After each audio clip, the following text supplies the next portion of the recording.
दोस्तों, कैसे हैं आप लोग। मैं देवेंद्र सिंह स्वागत करता हूं आपका गुरुजी तर्कस में। तो जैसा कि हम लोग आपके लिए लगातार यूपीपी री एग्जाम के प्रैक्टिस सेट लेके आ रहे हैं और हमारे रवि सर और विकास सर लगातार आपको एक से बढ़कर एक कंटेंट दे रहे हैं, जिससे आपको फ़ायदा हो रहा होगा कुछ ना कुछ। और इसी मुहिम को आगे बढ़ाते हुए मैं देवेंद्र सिंह आपके लिए प्रैक्टिस सेट हिंदी का लेके आया हूँ। उम्मीद करता हूँ कि इस प्रैक्टिस सेट से आपको कुछ ना कुछ सीखने को मिलेगा और ये आपकी परीक्षा के लिए उपयोगी सिद्ध होगा।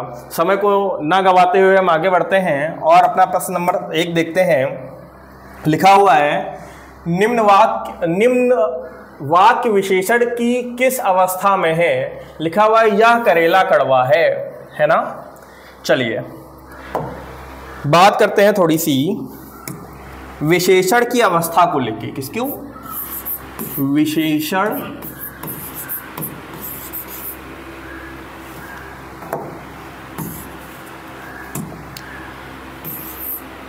विशेषण की अवस्था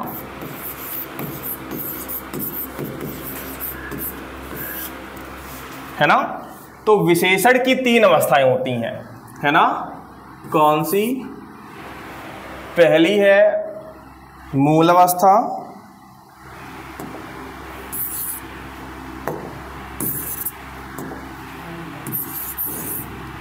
पहली है मूल अवस्था, फिर उत्तर अवस्था,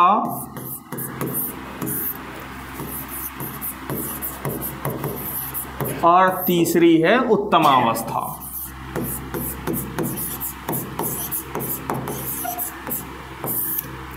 तो विशेषण की 3 अवस्थाएं, मूल अवस्था, उत्तर अवस्था और उत्तम अवस्था। मूल अवस्था जो है विशेषण की, वो है सामान्य अवस्था। कैसी? सामान्य अवस्था।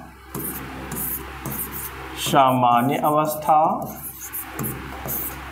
उत्तर अवस्था का प्रयोग कब करते हैं? जब किन्हीं 2 व्यक्ति या वस्तुओं के बीच में तुलना करनी होती है, तो किसका प्रयोग करते हैं? 2 व्यक्ति और वस्तुओं के बीच में क्या होनी है? तुलना होनी है। तो हम किसका प्रयोग करेंगे? उत्तर अवस्था का। और उत्तम अवस्था का प्रयोग करते हैं जब किसी व्यक्ति या वस्तु को सर्वोत्तम उत्कृष्ट या सर्वोत्तम निकृष्ट बताना हो, है ना। सर्वोत्तम उत्कृष्ट या सर्वोत्तम निकृष्ट बताना हो। किसी व्यक्ति या वस्तु को सर्वोत्तम उत्कृष्ट या सर्वोत्तम निकृष्ट बताना हो, उस अवस्था में हम किसका प्रयोग करते हैं? उत्तम अवस्था का प्रयोग करते हैं, है ना। चलिए देखिए जरा। मूल अवस्था जैसे मधुर, मूल अवस्था में मधुर आ गया, ये सामान्य अवस्था है। अगर मधुर को हमको कहाँ ले जाना है? उत्तर अवस्था बनानी है, तो क्या जोड़ना पड़ेगा? तम। क्या जोड़ना पड़ेगा? तम। और उत्तरावस्था बनानी है तो या तो ता जोड़िएगा या तो क्या जोड़िएगा? तर जोड़िएगा, है ना। जैसे मधुर का क्या हो जाएगा? मधुरतम। क्या हो जाएगा? मधुरतम, है ना। और उत्तमावस्था क्या हो जाएगा? मधुर। उत्तमावस्था क्या हो जाएगा? मधुर तर या मधुतर। क्या हो जाएगा? मधुतर या मधुरतर। देखिए उदाहरण बताऊं आपको। जैसे हमने कहा लता जी मधुर गाती हैं। क्या कहा? लता जी मधुर गाती हैं। तो ये कौन सी अवस्था हो गई? मूल अवस्था अर्थात सामान्य अवस्था। फिर हमने कहा लता जी सुरेखा से मधुरतम गाती हैं। क्या? मधुरतम गाती हैं। देखिए दो व्यक्तियों वस्तुओं के बीच में तुलना करने पर हमको कौन सी अवस्था का प्रयोग करना होगा? उत्तर अवस्था का। तो लिखा हुआ है कि लता जी सुरेखा से मधुरतम गाती हैं, है ना। और अगर यही हमको उत्तम अवस्था में प्रयोग करना होगा तो कैसे कहेंगे? हम कहेंगे लता जी विश्व में कैसे गाती हैं? मधुरतर गाती हैं। कैसे? मधुरतर गाती हैं। तो देखिए विशेषण की तीनों अवस्थाएं, मूल अवस्था, उत्तर अवस्था और उत्तम अवस्था। ये नोट कर लीजिए आप, थोड़ा सा और जानिए विशेषण के बारे में। विशेषण के बारे में हम आगे चलते हैं तो देखते हैं। पहले एक लाइन ड्रा कर लीजिए बीचों बीच पेज में, और अब देखिए प्रयोग के आधार पर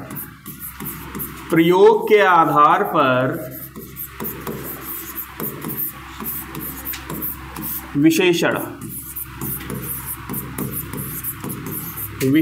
के अंग, प्रयोग के आधार पर विशेषण के अंग और विशेषण के भेद,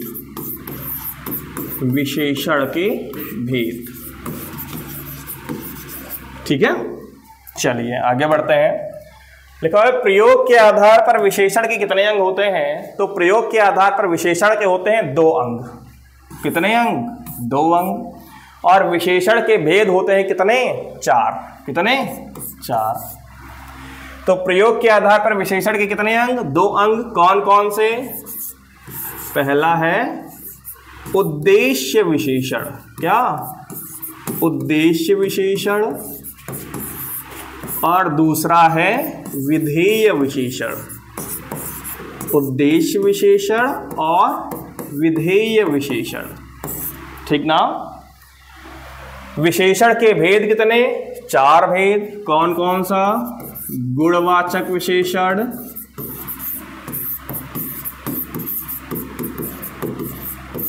फिर संख्यावाचक विशेषण और संख्यावाचक विशेषण के 2 उपभेद। कितने उपभेद? 2। कौन कौन से? पहला है निश्चित संख्यावाचक विशेषण, निश्चित संख्यावाचक विशेषण और अनिश्चित संख्यावाचक विशेषण। अनिश्चित संख्यावाचक विशेषण, है ना। फिर तो पहला हो गया गुणवाचक विशेषण, दूसरा हो गया संख्यावाचक विशेषण, तीसरा हो गया परिमाणवाचक विशेषण। कौन सा? परिमाणवाचक विशेषण। इसके भी 2 भेद, निश्चित परिमाणवाचक और अनिश्चित परिमाणवाचक। और फिर चौथा होता है निजवाचक। कौन सा? निजवाचक विशेषण। तो विशेषण के बारे में याद रखिए भाई, क्वेश्चन था निम्न वाक्य विशेषण किस अवस्था में है? यह करेला कड़वा है, तो यह करेला कड़वा है, इसमें विशेषण की सामान्य अवस्था के बारे में बताया गया है ना। तो ये किस अवस्था में है? मूलावस्था में, है ना। मूलावस्था, उत्तरा अवस्था और उत्तमा अवस्था, 3 तरह का विशेषण होता है भैया। विशेषण की अवस्था की बात करें, और अगर हम बात करें प्रयोग के आधार पर विशेषण के कितने प्रकार? 2 प्रकार। प्रयोग के आधार पर विशेषण के कितने प्रकार? 2 प्रकार। कौन कौन सा? उद्देश्य विशेषण और विधेय विशेषण। अब अगर बात करें विशेषण के भेद तो 4 भेद, गुणवाचक विशेषण, संख्यावाचक विशेषण। संख्यावाचक विशेषण के 2 उपभेद होंगे। कौन कौन सा? निश्चित संख्यावाचक और अनिश्चित संख्यावाचक। परिमाणवाचक विशेषण के भी 2 उपभेद, निश्चित परिमाणवाचक और अनिश्चित परिमाणवाचक, और निजवाचक विशेषण। 4 विशेषण ये हो गए, ठीक है। चलिए उम्मीद करते हैं कि आप इससे कुछ ना कुछ सीख पाए होंगे। अब अगले क्वेश्चन की तरफ आते हैं। लिखा हुआ है रंगभूमि किस प्रसिद्ध लेखक द्वारा रचित उपन्यास है ना। क्या लिखा हुआ है? रंगभूमि किस प्रसिद्ध लेखक के द्वारा रचित उपन्यास है। 4 ऑप्शन आपको मिल रहे हैं, प्रेमचंद, हरिशंकर परसाई, धर्मवीर भारती और विष्णु शर्मा, ठीक है। चलिए तो बात करते हैं किसके बारे में, बात करते हैं हम उपन्यास सम्राट प्रेमचंद्र जी के बारे में। किसके बारे में? प्रेमचंद्र, है ना।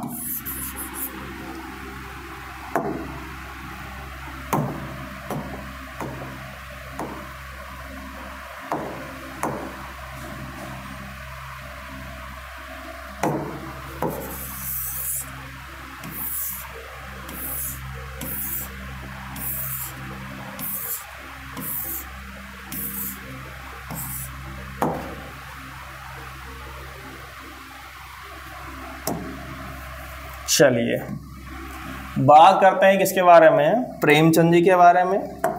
प्रेमचंद को उपन्यास सम्राट भी कहा जाता है ना। प्रेमचंद के बारे में थोड़ी सी एडिशनल जानकारी ले लीजिए। प्रेमचंद्र का वास्तविक नाम क्या था? प्रेमचंद्र का वास्तविक नाम बताइए। प्रेमचंद्र का वास्तविक नाम कमेंट करके बताइए जल्दी से जल्दी। प्रेमचंद्र का वास्तविक नाम था भैया क्या? धनपत राय। क्या? धनपत राय। धनपत राय श्रीवास्तव। धनपत राय श्रीवास्तव प्रेमचंद्र जी का क्या नाम था? मूल नाम था। और धनपत राय श्रीवास्तव मतलब प्रेमचंद जी ने अपनी रचनाओं को सबसे पहले नवाब राय, क्या भैया? नवाब राय, जरूरी चीज है, इसको ध्यान रखिएगा कि धनपत राय श्रीवास्तव अर्थात प्रेमचंद जी ने सबसे पहले नवाब राय नाम से अपनी रचनाओं को, अपने लेखन को लिखना शुरू किया, है ना। किस नाम से? नवाब राय नाम से अपने लेखन को लिखना शुरू करते हैं। अब आगे देखते हैं भाई कि जो प्रेमचंद्र हैं, जो प्रेमचंद जी हैं, किस युग के कवि हैं? प्रेमचंद्र जी शुक्ल युग के कवि हैं। कौन से युग के कवि हैं? प्रेमचंद जी शुक्ल युग के कवि हैं। शुक्ल युग, है ना। अब ये बताइए शुक्ल युग के प्रवर्तक, शुक्ल युग के प्रवर्तक को, शुक्ल युग के प्रवर्तक कौन है? तो शुक्ल युग के प्रवर्तक हैं आचार्य रामचंद्र शुक्ल जी। कौन है? आचार्य रामचंद्र शुक्ल जी। तो देखते हैं प्रेमचंद जी ने नवाब राय नाम से अपनी रचनाओं को करना शुरू किया। प्रेमचंद जी का मूल नाम धनपत राय श्रीवास्तव था। प्रेमचंद जी शुक्ल युग के लेखक हैं और शुक्ल युग का प्रतिपादन या शुक्ल युग के प्रवर्तक कौन थे? आचार्य रामचंद्र शुक्ल जी थे। ठीक है, आगे आइए, आगे बात करते हैं। प्रेमचंद जी ने, है ना, प्रेमचंद जी ने कितने कहानियों को लिखा? तो प्रेमचंद्र जी ने 300 से अधिक, प्रेमचंद जी ने 300 से अधिक कहानियों को लिखा। प्रेमचंद जी ने 3 नाटक लिखे। प्रेमचंद जी ने 15 उपन्यास लिखे। प्रेमचंद जी ने 10 अनुवाद लिखे और प्रेमचंद जी ने 7 बाल साहित्य लिखे। कितने? 7 बाल साहित्य लिखे। फिर से देखिए, प्रेमचंद जी का मूल नाम क्या था? धनपत राय श्रीवास्तव था। प्रेमचंद जी किस युग के लेखक? शुक्ल युग के लेखक। शुक्ल युग के प्रवर्तक का नाम आचार्य रामचंद्र शुक्ल जी था। और प्रेमचंद जी ने 300 से अधिक किसका? कहानियों की रचना की। प्रेमचंद जी ने 300 से अधिक कहानियों की रचना की, 3 नाटक लिखे, 15 उपन्यास लिखे, 10 अनुवाद लिखे और 7 बाल साहित्य लिखे। ठीक है, अच्छा अब आते हैं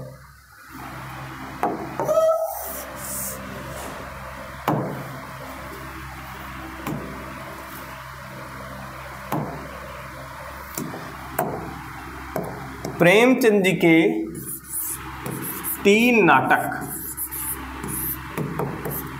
है ना। प्रेमचंद जी के 3 नाटक कौन कौन से थे?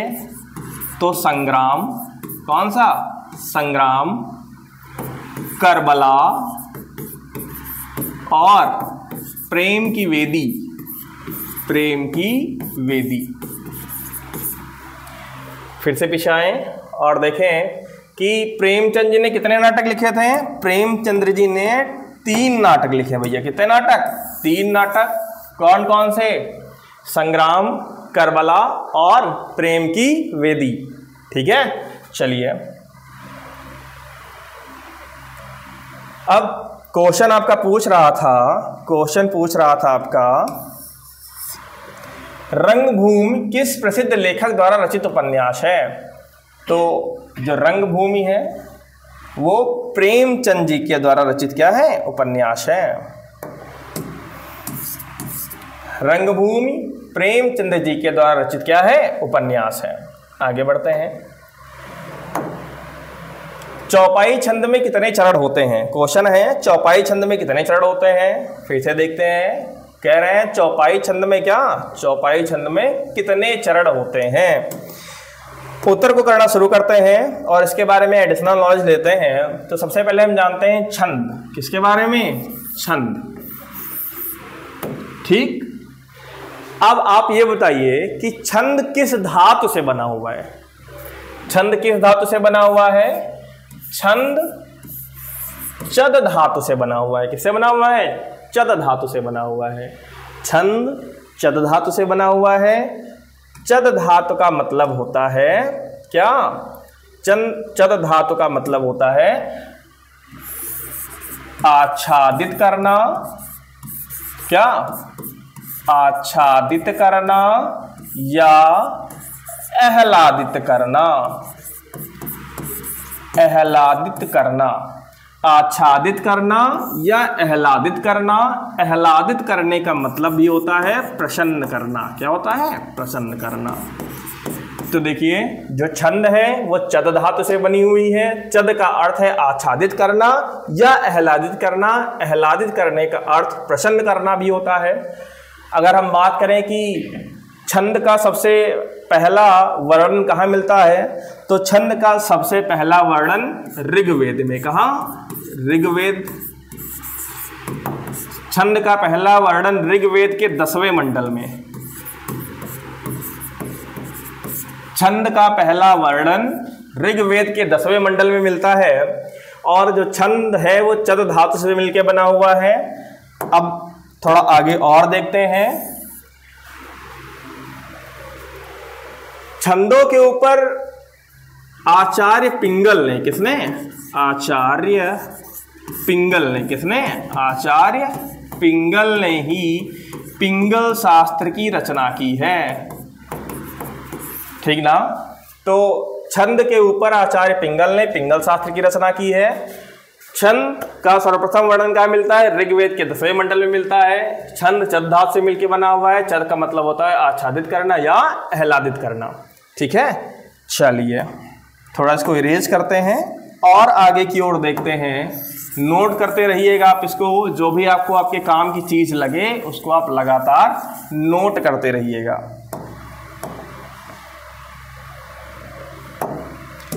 बात करते हैं छंद की। किसकी? छंद की। तो छंद कितने प्रकार के होते हैं? छंद होते हैं 3 प्रकार के। कितने प्रकार के? 3 प्रकार के। कौन कौन से? जल्दी बताइए।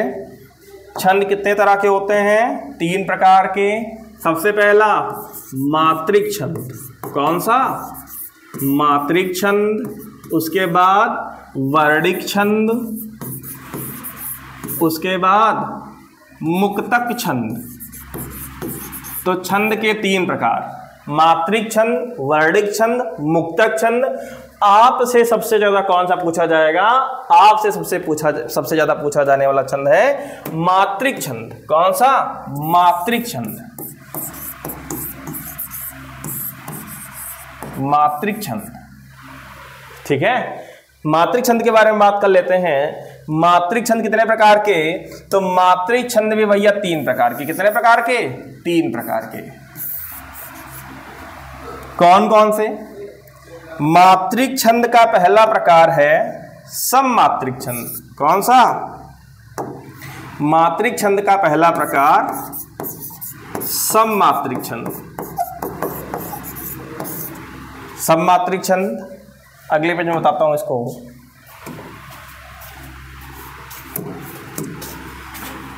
मात्रिक छंद जानना है। मात्रिक छंद, मात्रिक छंद के कितने प्रकार? 3 प्रकार। कितने प्रकार? 3 प्रकार। कौन कौन सा? पहला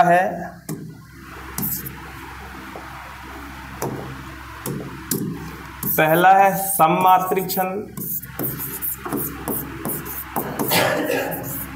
फिर अर्ध सममात्रिक छंद,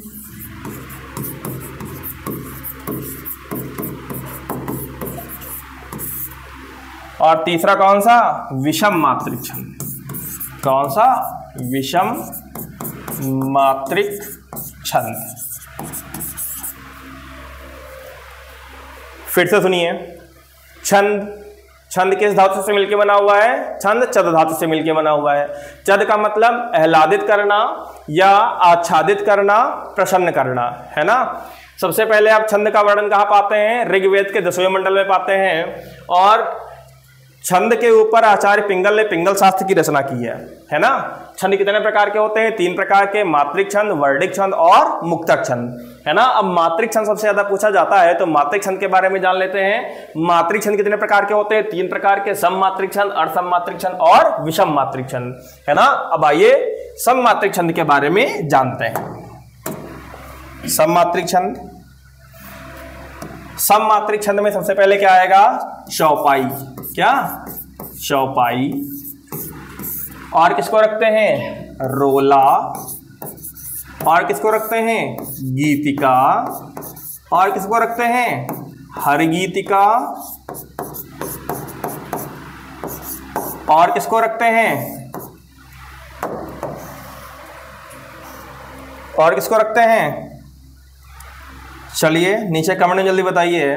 सममात्रिक छंद में पहले तो रखा जाएगा चौपाई, रोला, गीतिका, हर गीतिका, आल्हा और सरसी। ठीक है। सममात्रिक छंद के अंतर्गत चौपाई, रोला, गीतिका, हर गीतिका, आल्हा और सरसी। अर्ध सममात्रिक में आ जाइए। अर्ध सममात्रिक में किसको रखते हैं? दोहा। दोहा का उल्टा सोरठा, है ना। दोहा, सोरठा, है ना। और क्या? बरवय। और किसको रखते हैं? बरवय रखते हैं ना।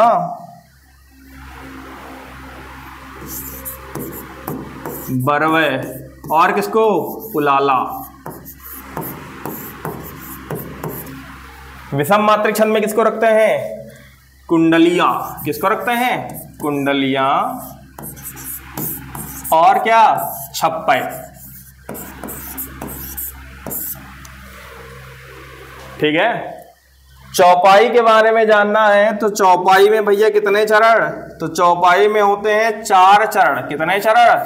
4 चरण। क्वेश्चन क्या पूछ रहा था आपसे? क्वेश्चन पूछ रहा था कि चौपाई छंद में कितने चरण होते हैं। तो चौपाई छंद में 4 चरण होते हैं और प्रत्येक चरण में 16-16 मात्राएं होती हैं भैया। इतनी जानकारी मैंने आपको दे दी। अगर इतनी जानकारी देख के जाते हैं तो मैं आपसे वादा करता हूं कि छंद में इससे बाहर कोई क्वेश्चन आपका नहीं जाएगा। ठीक है। ये छंद के बारे में जानकारी दी है।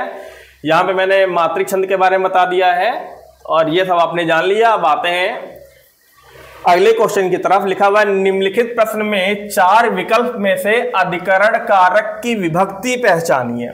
तो ये प्रश्न आया है कारक से। कहां से आया है? कारक से। एक प्रश्न आपके लिए दिए जाता हूं। कारक शब्द को और किस नाम से जानते हैं? कारक को हम और किस नाम से जानते हैं? तो कारक को हम परिसर्ग नाम से भी जानते हैं। किससे? किसके नाम से? परिसर्ग नाम से जानते हैं। कारक को पढ़ के गए, विभक्ति याद करके गए, चिन्ह याद करके गए, सब रट के गए। अब क्वेश्चन आ गया भैया कि परिसर्ग का दूसरा नाम बताइए और नीचे ऑप्शन दे दिए 4। अब परिसर्ग नहीं जानते हैं, है ना। तो नंबर तो गया ना आपका, 2 नंबर गए आपके। तो कारक का दूसरा नाम है परिसर्ग। क्या नाम है? परिसर्ग। ठीक है। अब कह रहे हैं परिसर्ग कारक कितने प्रकार के, 8 प्रकार के। ये याद रखिएगा, वचन कितने प्रकार के होते हैं, कारक कितने प्रकार के होते हैं, लिंग कितने प्रकार के होते हैं, समास कितने प्रकार के होते हैं, छंद कितने प्रकार के होते हैं, मात्रिक छंद कितने प्रकार का होता है, सम मात्रिक छंद कितने प्रकार के होते हैं। ये सब 1 to 1 क्वेश्चन है, 1 लाइनर है। ये आपके जबान पे रटे होने चाहिए एकदम, और आपको अपनी तैयारी एकदम पक्की करके चलना है भैया, क्योंकि आपको एक सीट लेनी ही लेनी है। देखो निम्नलिखित प्रश्न से 4 विकल्प, हाँ यहां से आप पूछ रहा है कि अधिकरण कारक की विभक्ति पहचानिए, है ना। तो अधिकरण कारक की विभक्ति आपको पता है, अधिकरण कारक की विभक्ति होगा में और पर। में और पर कहीं लिखा दिख रहा है, हाँ डी वाले में। तो यही भैया क्या हो गया, अधिकरण कारक, है ना। चलिए आगे बढ़ते हैं। लिखा हुआ है अंक शब्द के अनेकार्थी शब्द का शब्द समूह का चयन करिए। तो अंक मतलब होता है भैया गोद, अंक का मतलब गोद, अंक का मतलब संख्या भी होता है और अंक का मतलब अध्याय भी होता है, इसलिए बी वाला आंसर एकदम सही। आगे बढ़िए। सज्जन शब्द में कौन सा समास है, क्या लिखा हुआ है, सज्जन शब्द में कौन सा समास है, ठीक है।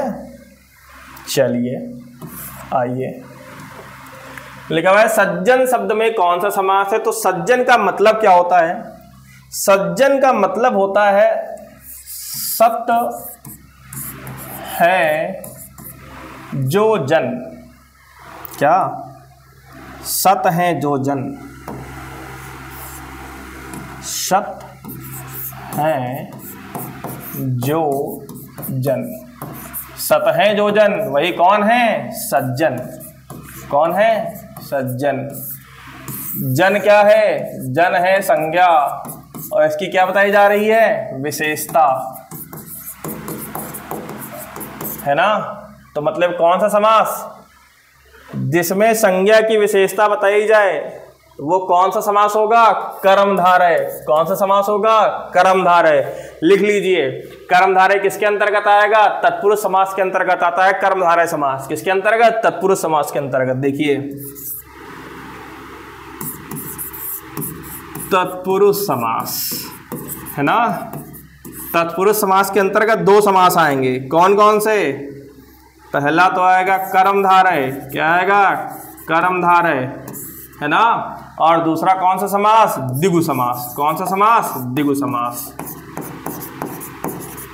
क्वेश्चन ऐसे भी आ सकता है, तत्पुरुष समास में कौन सा पद प्रधान होता है। तो तत्पुरुष समास में दूसरा पद प्रधान होता है। कौन सा, दूसरा पद प्रधान होता है। कर्मधारय समास, कर्मधारय समास में भैया विशेषण और विशेष्य आता है। क्या आता है, विशेषण और विशेष्य। और द्विगु समास में पहला शब्द कैसा होता है, संख्यावाची होता है ना। द्वंद्व समास में दोनों पद प्रधान होते हैं, अव्ययी भाव में प्रथम पद प्रधान होता है, ठीक है। और बचा बहुव्रीहि समास, बहुव्रीहि समास में कोई पद प्रधान नहीं होता है, किसी तीसरे पद के बारे में बात की जाती है। जैसे दशानन, 10 है आनंद जिसके अर्थात रावण, ठीक है। चलिए आगे बढ़ते हैं। लिखा हुआ है या रा ला वा किस प्रकार के व्यंजन है। यहां से आपके उत्तर प्रदेश रीग एग्जाम में एक प्रश्न रखा ही रखा मिलेगा, है ना।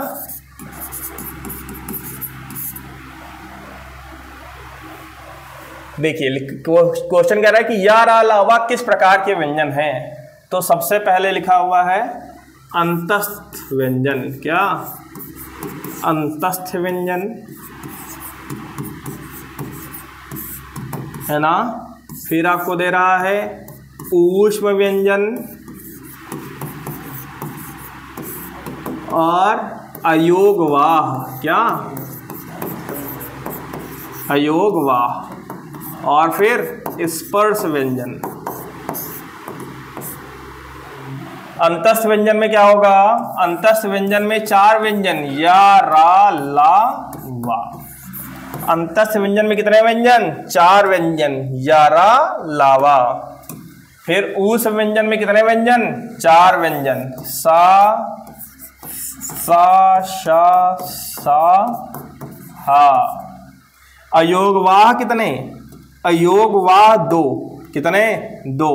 कौन सा? अंग और आह। स्पर्श व्यंजन कितने? स्पर्श व्यंजन होते हैं कितने भैया? 25 है ना। चलिए थोड़ी सी जानकारी लेते हैं। ये लिखा हुआ है अयोगवाह। क्या लिखा हुआ है? अयोगवाह। ठीक है। अयोगवाह में क्या क्या बताया गया है? अयोगवाह में आपको बताया गया है, अयोगवाह में अंग और आह, अंग और आह। अंग को हम और किस नाम से जानते हैं? इसको हम कहते हैं अनुस्वार। क्या कहते हैं? अनुस्वार। और ये क्या है? विसर्ग। क्या है? विसर्ग। अयोगवाह क्या होते हैं? जिनमें स्वर और व्यंजन दोनों के गुण पाए जाते हैं। क्या कहलाता है? अयोगवाह कहलाते हैं। और अयोगवाह 2 तरह के, अंग और आह। अंग को हम कहते हैं अनुस्वार और आह को कहते हैं विसर्ग, है ना। फिर आगे बढ़ते हैं।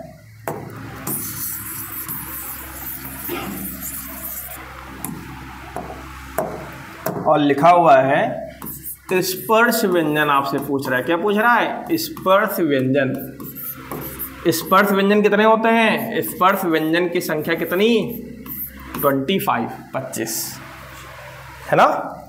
चलिए स्पर्श व्यंजन को लिख भी देते हैं एक बार।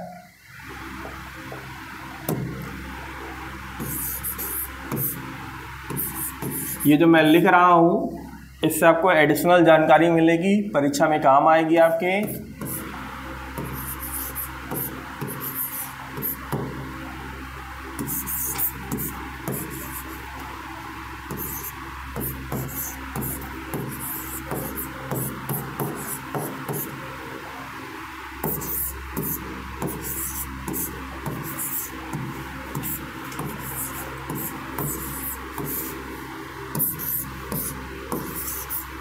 कॉपी उठा के जो भी आपको जरूरी चीज़ लगे उसको नोट करते रहिए।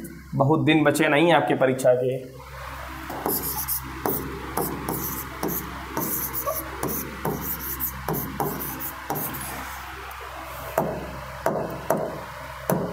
चलिए देखिए, ये आपका का वर्ग हो गया, ये चा वर्ग, ये टा वर्ग, ये ता वर्ग, ये पा वर्ग, है ना। का वर्ग, चा वर्ग, टा वर्ग, ता वर्ग और पा वर्ग। अब देखिए इनका उच्चारण स्थान क्या होगा, है ना। इनका उच्चारण स्थान क्या होगा? तो भैया जैसे यूपीपी की परीक्षा पास करेंगे वैसे कौन सी गाड़ी खरीदिएगा? पहले केटीएम खरीदिएगा, है ना।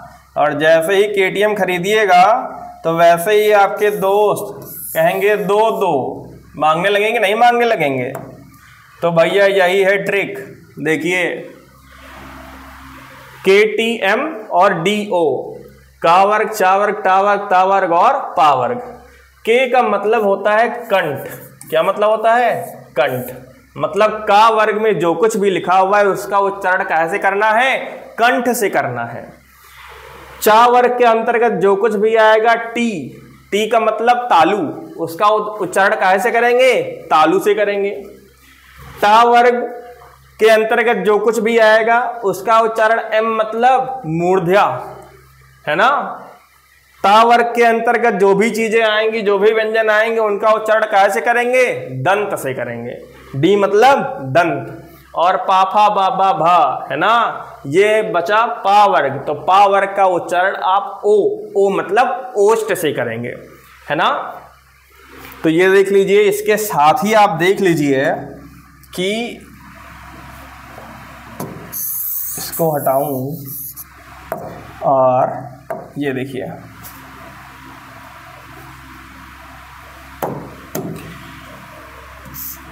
कंठ का उच्चारण और किससे, मतलब किस व्यंजन का उच्चारण और कंठ से कर सकते हैं आप? हा का। किसका?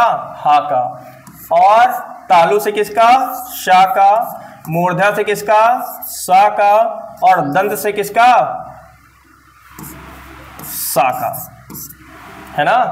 और किसका? और भैया या, रा और ला।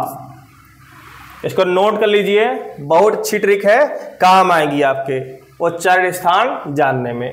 ठीक है, आगे आते हैं, लिखा हुआ है कर्म के आधार पर क्रिया के कितने भेद होते हैं, तो पता ही होगा कर्म के आधार पर क्रिया के कितने भेद होते हैं, 2 भेद। कौन कौन सी, सकर्मक क्रिया और आकर्मक क्रिया। कर्म के आधार पर क्रिया के कितने भेद, 2 भेद, सकर्मक क्रिया और आकर्मक क्रिया। चलिए आगे आइए, लिखा हुआ है दिए विकल्प में से कौन सा विकल्प दूध का पर्याय नहीं है ना। तो दुग्ध मतलब होता है क्या, दूध, पय मतलब दूध, गौरस का मतलब दूध, और अमीय का मतलब होता है क्या, अमृत। अमीय का मतलब होता है अमृत, है ना। सुधा, सोम, पीयूष। फिर है विशेषण शब्द किस शब्द की विशेषता बताते हैं। विशेष क्वेश्चन लिखा हुआ है, विशेषण शब्द किस शब्द की विशेषता बताते हैं। तो देखिए,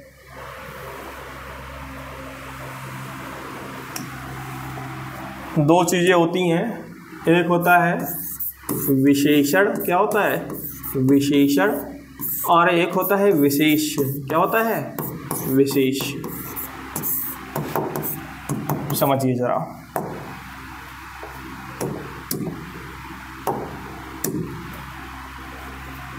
जो विशेषता बताए, जो विशेषता बताए वो क्या, विशेषण, और जिसकी विशेषता बताई जाए,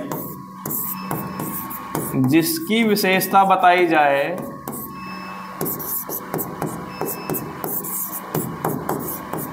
वो क्या, विशेष्य, है ना। जैसे हमने कहा काला कुत्ता दौड़ रहा है, क्या कहा, काला कुत्ता दौड़ रहा है।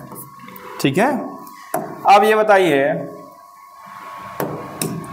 किसकी विशेषता बताई जा रही है, कुत्ते की विशेषता बताई जा रही है। तो जिसकी विशेषता बताई जाए वो कौन, विशेष्य। जिसकी विशेषता बताई जाए वो विशेष्य, और कुत्ते की विशेषता कौन बता रहा है, काला। तो ये क्या हो जाएगा, विशेषण। याद रखिएगा, हो सकता है विशेष्य क्या होता है, विशेषण क्या होता है। तो जिसकी विशेषता बताई जाए विशेष्य, और जो विशेषता बताता है वो विशेषण। ठीक है ना। तो विशेषण के शब्द की विशेषता बताते हैं, तो विशेषण बताते हैं संज्ञा की विशेषता। ठीक है, ये 10 क्वेश्चन का सेट था, तो 10 क्वेश्चन के सेट को मैंने अच्छे तरीके से आपको बता दिया है। उम्मीद करते हैं कि आप इससे कुछ ना कुछ नया सीख पाए होंगे, और लगातार गुरुजी तर्कस से आप कुछ ना कुछ सीख पा रहे होंगे। हमारी जो फैकल्टी है वो आपको अच्छा अच्छा कंटेंट दे रही होगी। लगातार हमसे जुड़ते रहिए, और अपने इष्ट मित्रों को हमारी जो क्लास है वो शेयर करते रहिए, और ज़्यादा से ज़्यादा हमारे चैनल को लाइक, शेयर और सब्सक्राइब करिए। इसी के साथ मैं अपनी गाड़ी को विराम देता हूँ, और मिलते हैं अपने नेक्स्ट प्रैक्टिस बैच में। धन्यवाद।